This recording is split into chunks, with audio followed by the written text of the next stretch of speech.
How's it, guys? We're at our target venue. We're going to show you guys some basic electronics that we use for specimen fishing. We're going to do some fish finding and go on to the alarms. This is a quick introduction to the electronic bite alarm.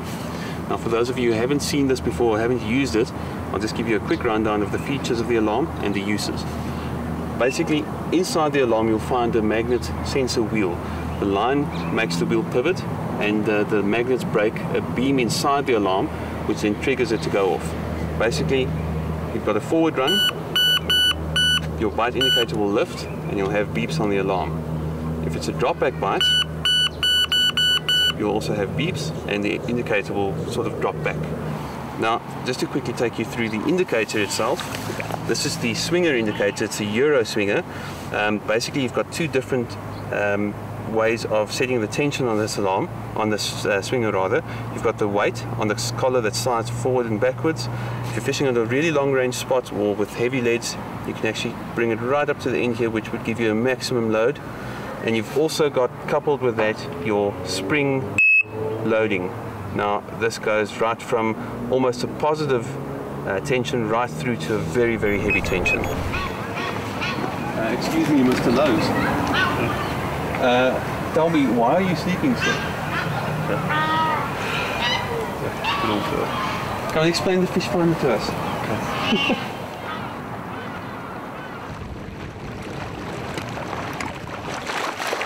We're doing some fish finding. I'll show you my spot that I got in the middle of the dam. It's quite an amazing spot. Okay, what I'm fishing on is like a small plateau.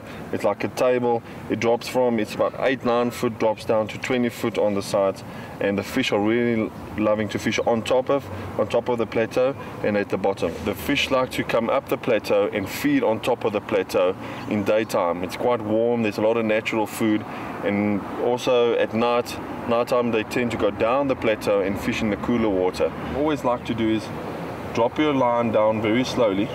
There's my boilie, my snowman set up. Drop it down very slowly like that.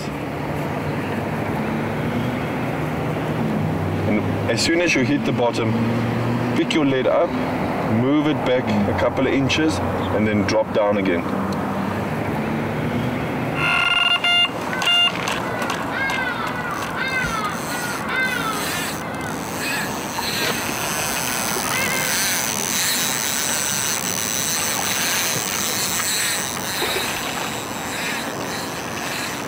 Been taking line. I haven't had much control over what this fish has been doing. It's just as I think I've turned him, he starts taking line again. With a braided line, it's always important to ensure that you play a fish like this sort of on the rod, using the rod as, or actually using the action of the rod to play the fish rather than going right down and playing the fish there. Rather play the fish back here where the rod is absorbing the lunges that the fish makes. I think that also helps with your hook pulls, or helps to avoid hook pulls rather.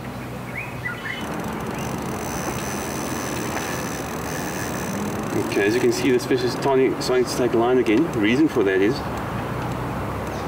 I'm playing it in towards a shallower area. So a little tip is, if you are playing fish towards the bank, you see that spooking off the shallow area again. Throwing up massive swirls and vortexes on the surface. If you're playing a fish towards a shallower area, then just make sure that your ratchet has been your drag has been set, because what does happen is you might think that you're in control one moment, and then the moment that the fish starts sort of sensing it's coming in towards shallower water, it spooks and it darts off.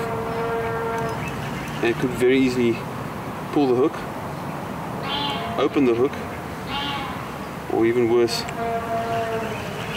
could even snap your line.